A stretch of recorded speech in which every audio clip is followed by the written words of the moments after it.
Hello everyone, welcome back to The Last Lap.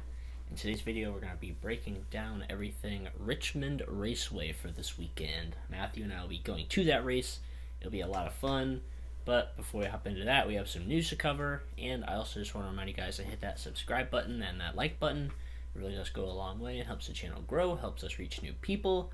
Our NASCAR playoff predictions video actually got just over 100 views, so thank you guys so much for that. It really means a lot to us that many of you guys watched our playoff predictions video. It must have been pretty darn good for 100 of you guys to watch it, so thank you guys so much for that. You can also check us out on Instagram at The Last Lap News.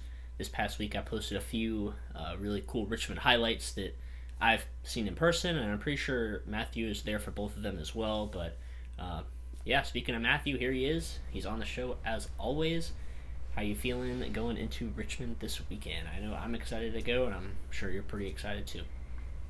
Oh yeah, I'm all hyped for being there, man. This Richmond has always been a special place for me. That's where I went to my first ever Cup race all the way back in 2008.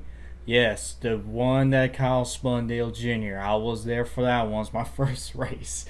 But ever since then, I've been going there for almost my whole time I've been a NASCAR fan. Well, actually, the last time I was there, it was 2017. I mean, Dad and I just been going to Martinsville instead of going to Richmond. But yeah, I'm glad to be going back, and it's gonna be fun. Got the whole squad together, and I'm all ready. I'm all hype. I know Jimmy's ready. I know all our friends are, and my dad will be there also. And yep, I cannot wait to be back at my home track, and it's gonna be fun. I hope it's gonna be a good race. Yeah, I'm excited. You're excited. Everybody's excited. We're gonna try to do a vlog. I'm not 100% sure how well that's gonna go because neither of us have done that before, but it should be fun to hopefully try and do a vlog of some type with me on the road, us meeting each other in person, and some footage from the race, and some tailgating stuff, and just about everything we do on a normal race weekend. So that'll be a lot of fun to do. Hopefully we can execute that fairly decent for you guys. But hopping into some news, there's two sets of news for this week. The first thing is that the 2022 NASCAR schedule will be announced next week, and there were a few leaks that might be on the schedule for the Cup Series next season, including Gateway, which would be a very good fit since we saw the Truck Series race there this year, and Gateway is a really nice track, almost a short track. It's kind of like New Hampshire, where it's about a mile or a little more than a mile long, kind of flat racetrack. So great if that is on the schedule next season. And then also there's a rumor that NASCAR is trying to partner with the city of Los Angeles to do a race inside of the stadium in Los Angeles, not the Lakers Staples Center. That would be impossible. But the football stadium in LA, the Rams. At least I'm pretty sure that's the one that they're thinking about doing it in. But they're thinking about doing a track inside of there for the Clash. So I don't know if they could pull this off, but if they can pull this off, I think that would be a really cool way to start the season. Give the Clash some hype. The past few, they tried the roof course this year, and it was okay. I'm not going to talk about that race because, yeah, but it wasn't super exciting. And them running it at Daytona, it's been hit or miss, so I feel like changing up the location would be great. If they can't pull that off, I feel like doing it somewhere like Bristol or Martinsville, somewhere like that would be really cool as well to see it. But if they could pull this LA Coliseum thing off, I think that would be pretty darn cool. So that's the first piece of news. And then the second piece is that there was a next-gen tire test at Daytona this week, Wednesday and Thursday, sorry. And basically what that was is it was the first time we saw the new chassis and the new bodies for the next-gen car for each brand, Ford, Chevy, and Toyota. We saw those for the first time. A few of the drivers and teams decided to slide their number forward, but a few didn't do it, so it's a kind of hit or miss. I saw a few cars. I know Austin Dillon's car looked pretty good with it on there. Ross Chastain's looked a little, it didn't look the best with the number slid forward. I feel like the single-digit numbers look a little bit better, whereas the double-digit numbers seem a little more squeezed. But yeah, there was that. and there were 8 cars. Sorry, William Byron, Denny Hamlin, Austin Dillon, Joey Logano, Chris Buescher, Ross Chastain, Cole Custer, and Ricky Stenhouse. Those were the 8 cars that went. 1 car from each major team. So I'll kind of let Matthew go into the details of the test, but from what I saw from a few of the clips, I thought the cars looked good. I thought they sounded good. It looked like they raced fairly decent as well. Granted, it was only 8 cars, so we couldn't really tell that well how the draft was working, but apparently NASCAR, the second day, they lowered the horsepower just a little bit, and they got the results they were looking for, so that's a good sign moving forward. Hopefully they'll continue to do that going into the off season, going into the next season as well, and we could have a relatively perfect next gen car for next year. So Matthew, what do you have to say about this possible leaked schedule a little bit for these racetracks, and then what do you have to say about the Daytona test for the next gen cars? Well, as for the schedule, for potentially Gateway to be on the Cup Series, I love the idea of that, and I think it'd be an absolute smart decision for the Cup Series to go there. They're all about going to big cities, these big cities, big markets. But they're not going to do what they did back in the day just by putting a mile and a half nearby, half an hour away, because that doesn't really work anymore. So, Gateway's not a short track, but it's like New Hampshire almost, in like lengthwise in Darlington. Like it has like the Darlington shape, like one turn is like bigger and the other like 3 or 4 I think are smaller. But it has flat banks like New Hampshire, or almost flat banks like New Hampshire. But this is a smart decision to do if they do go there, because it's literally a bridge away from the downtown St. Louis. So I think it'll be great. I'm looking forward to that. That's on the schedule.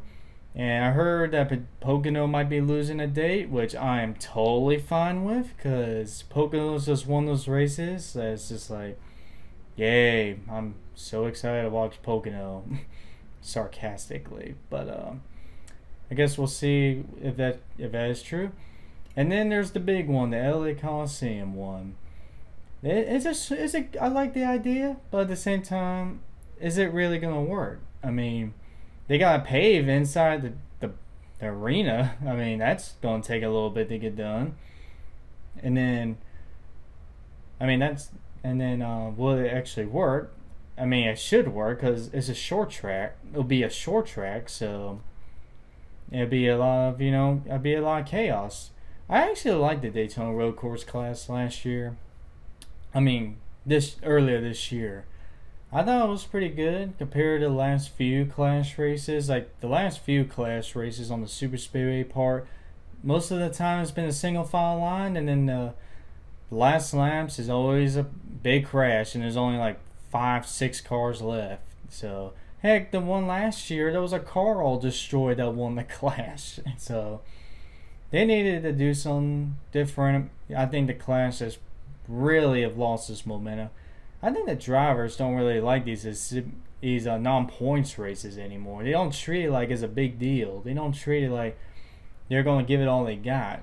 Most of the time, they just treat it like it's another test session, basically. That's why the same thing goes with the All-Star race. I feel like the All-Star race also lost its magic with drivers because they don't really care about it anymore. They just treat it like it's a test session. I mean, they don't go all for it. Like, the only ones that go for it are the All-Star Open races, because you gotta advance your way in. That's the type of racing we need to see in the All-Star race. Not this whole, man, I don't know why I'm here. Yay, if I win, big deal. That's how they treat it. So, these non-points races, they need to bring that magic back like they used to back a decade ago. When a lot of people, because not a lot of people are showing up to these class races for a reason. So they need to do something different, and I applaud NASCAR for hopefully trying this out. So guess we'll see next week. And then for Daytona test sessions, I can't really judge much on that. There's only 8 cars, and I mean, there's footage here and there. It's not gonna really tell a lot until I see 40 cars on the track next year. So I'm still wondering why Chip Ganassi was even in this test when they're not even gonna field a car next year. I mean, I'm guessing Trackhouse paid them to do that, or and Trackhouse is just gonna get all the data from them. So that's my guess. But it looks strange, Chip Ganassi in a next gen car, even though they're not gonna race in the next gen car next year. So that's gonna be a photo to save because next 10 years you're gonna be like, wait, did Chip Ganassi race a next gen car? No, not really. But yeah, other than that, I heard there's a lot of positives from what I've heard. The only concern I've heard was that the car inside actually was getting a little too hot. So, I mean, it's a big deal to keep these drivers cool, especially during the summertime when it gets like 150 plus degrees inside that car. So, I'm sure they can figure something out. You know, there's a bunch of ways you can put like a bunch of like air hoses in there, cooling box. So, I'm confident they'll fix that. But other than that, I think it was pretty good from what I heard. Yeah, we are both really looking forward to seeing this next gen car with multiple drivers on the racetrack. Maybe we can.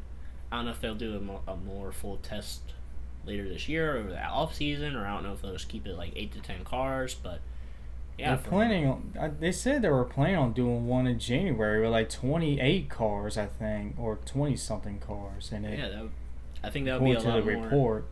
That'll be a lot more of an accurate representation of what the draft would look like, probably, because you probably need at least 7 to 10 cars in each lane to get some type of representation of what the draft would look like. So yeah, that'd be really cool whenever that does happen. But for now, we got a sneak peek of what next gen cars look like on track. So I'm excited, and let's go ahead and hop into our picks. So for Richmond this week, there's just the Xfinity race and the Cup race, a doubleheader.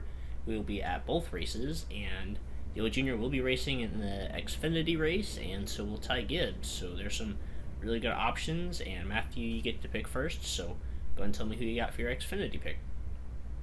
I still think that's cap. I should have the Cup picks first. I still think that I got the Cup pick right last weekend. So, but you just be making up these rules. No, my watch. You be making up these rules when we go. It's been the same thing the whole time.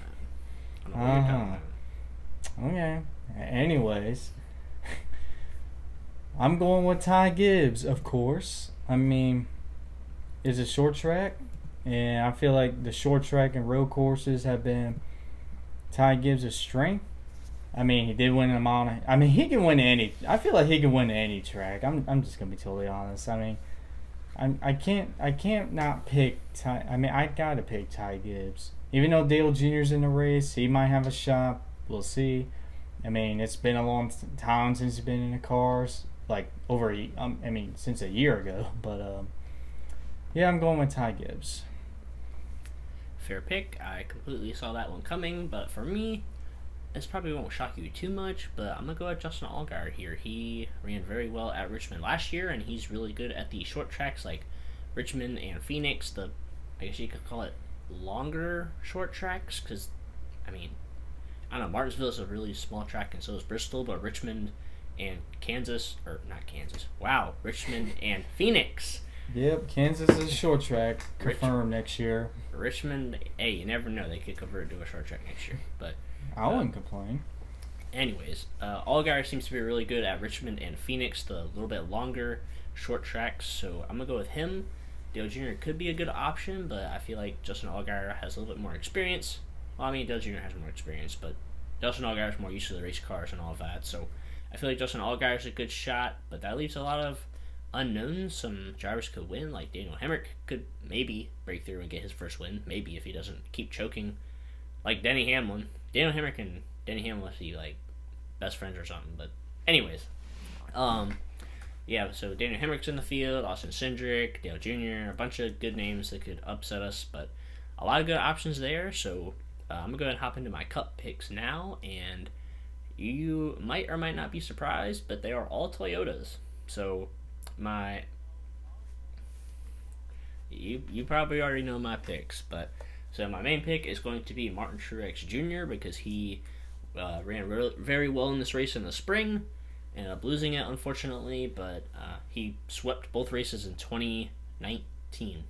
Yes, 2019. He swept both races there. I've been there and watched him dominate those races, and quite honestly bored me to death, but it's alright. So I have Martin Truex Jr. as my main pick. I have Denny Hamlin, his teammate, as my second pick because he also ran well here in the spring and has had a fair amount of success at Richmond. And my third pick is going to be, in fact, Kyle Busch. So I have three of the four Joe Gibbs Racing cars as my picks because they're all very good at Richmond. They all have a decent amount of wins there. So those are my three picks. Go ahead and let me know yours for Richmond. So for my Cup picks, my first pick is going to be Kyle Larson. Man, you just let me have that one, man. Of course, best driver this year. Short tracks has also been good. And last week in Darlington, he was dominant until his pit crew choked away that last green flag pit stop. And he couldn't get the lead back. So as long as they don't beat themselves, I got Larson. My second pick is going to be Joey Logano because he's been good at Richmond over the years. He did win one back a couple years ago, but that win got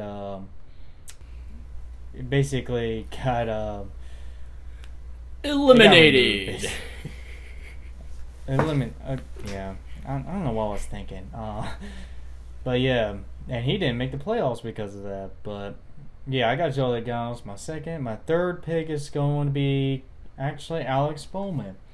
He won there last time we were there. I know people are going to say he got lucky on that one, but he did have enough car for the short run to pass the leaders, and he was able to win that race. So that's why I got Alex Bowman. I wish I was there for that Richmond spring race. That would have been awesome to see a Hendrick car finally win at Richmond. I don't think I've seen a Hendrick car win at Richmond yet.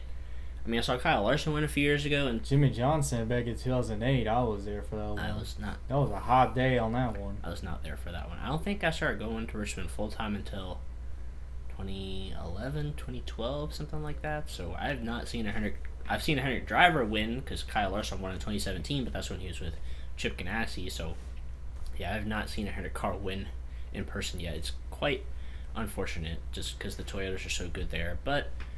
Yeah, those are some good picks. I'm surprised you didn't go with Christopher Bell as one of your picks, honestly, because he's been pretty good at the short tracks as well, but he could possibly be a shocker. Brad Keselowski, he could be a shocker and get a win. He's pretty good at Richmond, too, so a lot of good options for the Cup Series as well, but I think you got to beat those Joe Gibbs Toyotas to have any chance of anyone else besides them winning at Richmond. So really quick, I just want to remind you guys of the playoff standings. So below the cut line is Michael McDowell. He's minus 20.